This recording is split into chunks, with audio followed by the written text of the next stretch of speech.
बड़ी खबर इस बीच आपको पहुंचा दें, जहां इंडिया गठबंधन की बैठक अब खत्म हो चुकी है। तो थोड़ी ही देर पहले इस बैठक की शुरुआत हुई थी और अब ये बैठक खत्म हो चुकी है। खरगे को पीएम उम्मीदवार का प्रस्ताव भी है। सूत्रों के हवाले से यह खबर निकल के सामने आई है। इंडिया गठबंधन की बैठक खत्म हो गई है और बड़ा अपडेट जो सूत्रों के हवाले से ये है कि खरगे को पीएम उम्मीदवार का प्रस्ताव सामने रखा गया है। तो बड़ी खबर, इंडिया गठबंधन की जो बैठक चल रही थी उसमें ये प्रस्ताव रखा गया है। सूत्रों के हवाले से खबर है कि खरगे को पीएम उम्मीदवार बनाया जाए। 3 घंटे तक लगातार ये बैठक चली है।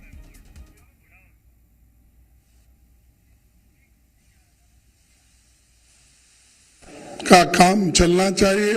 मुझे नहीं पता ना कौन और क्या है, बताओ।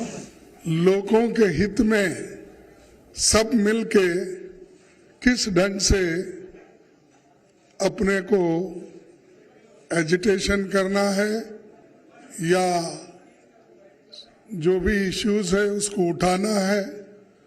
तो ये सारे देश में कम से कम 8-10 मीटिंग सभी मिलके करने का एक निर्णय हुआ और लोगों को ये मालूम करना जरूरी समझे कि गठबंधन के लोग अगर एक मंच पे नहीं है का एक निर्णय हुआ और लोगों को ये मालूम करना जरूरी समझे गठबंधन के लोग अगर एक मंच पे नहीं है का एक निर्णय हुआ और सभी लोग मिलके लोगों को ये मालूम करना जरूरी समझे गठबंधन के लोग अगर एक मंच पे नहीं है का एक निर्णय हुआ और सभी लोग मिलके लोगों को ये मालूम करना जरूरी समझे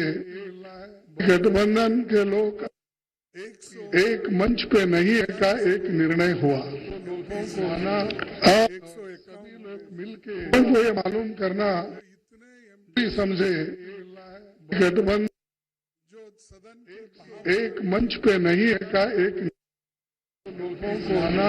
और मिलके लोगों को ये मालूम करना समझे एक मंच पे नहीं है का एक मिलके लोगों को ये मालूम करना समझे बचाना है तो हम सदन एक और लोकतंत्र के खिलाफ है और लोकतंत्र को अगर बचाना है तो हम सब लोग मिलके लड़ना होगा और इस लड़ाई के लिए सभी लोग तैयार हैं।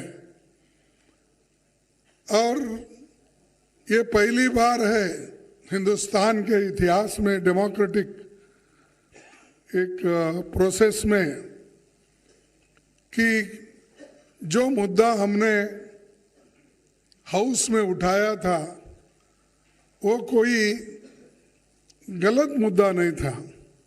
वो मुद्दा यही था कि जो लोग सदन के अंदर आए वो कैसा आए और किसने उनको लाया और किस ढंग से वो सब तरफ जाके स्लोगन दिए, सभी किए, लेकिन उनके जो मुद्दे थे वो लोकसभा में उन्होंने अपने आवाज से उठाया था। हम पहले से भी यही कह रहे हैं कि होम मिनिस्टर या प्राइम मिनिस्टर सदन में आइए, जो घटनाएं घटी है उसके बारे में सदन को अवगत कराइए, मालूमात कराइए लोकसभा को और राज्यसभा को। लेकिन उन्होंने नहीं माना। मेरे को समझ में नहीं आता, सदन इधर चल रहा है, ये लोग अहमदाबाद में बिल्डिंग इनॉग्रेशन जाते हैं, सदन इधर चल रहा है, मोदी जी अपने कॉन्स्टिट्यूंसी में जाके घूमते हैं, ये क्या है? ऐसा कभी नहीं हुआ। सदन यहां देश में रह के और सभी तरफ अपने भाषण देने लगे, लेकिन पार्लियामेंट में क्यों नहीं आए? लोकसभा और राज्यसभा में क्यों नहीं आए? तो ये जो उनकी मंशा है कि डेमोक्रेसी को खत्म करना, अगर नहीं गए तो क्या होने वाला को कौन पूछने वाला है? और यहां तक कि 151 लोगों को सस्पेंड करके बाहर जो निकाले, ये पहला इंसिडेंट है कि देश में इतने लोगों को आज तक किसी ने सस्पेंड नहीं किया था। ये सरकार ने प्रोत्साहन देकर सस्पेंड करने के लिए लगाए। ये बड़ी बुरी बात है और इसके लिए हम लड़ेंगे, मैदान में जाएंगे। और जो आज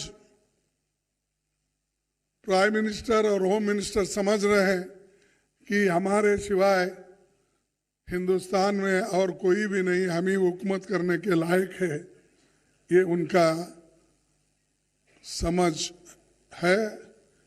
इस समझ को खत्म करने के लिए हम सब एक हुए हैं। एक होकर ये आज बहुत निर्णय लिए हैं। एक तो 151 लोगों के बारे में, और दूसरा जो है सब मिलके प्रोटेस्ट करना। और ऑल इंडिया प्रोटेस्ट 22 दिसंबर को ये जितने भी सस्पेंशन हो गए उनके बारे में ये चलेगा। और तीसरी बात यह है कि जो इंडिया गठबंधन का एक मुद्दा है कि सभी लोग मिलकर काम करेंगे और सीट शेयरिंग का भी हम मिलके पहले जिस स्टेट में हमारे लोग हैं, पहले वो लोग वहाँ पर एक दूसरे से समझौता करेंगे। अगर कहीं दिक्कत है या कहीं अभी नहीं बन सकता, उसके लिए फिर यहाँ पर हमारे जो इंडिया गठबंधन के नेता लोग हैं उसको वो डिसाइड करेंगे। और बहुत से जगह जो हर एक पार्टी एक जो है वो ठीक ढंग से है। अब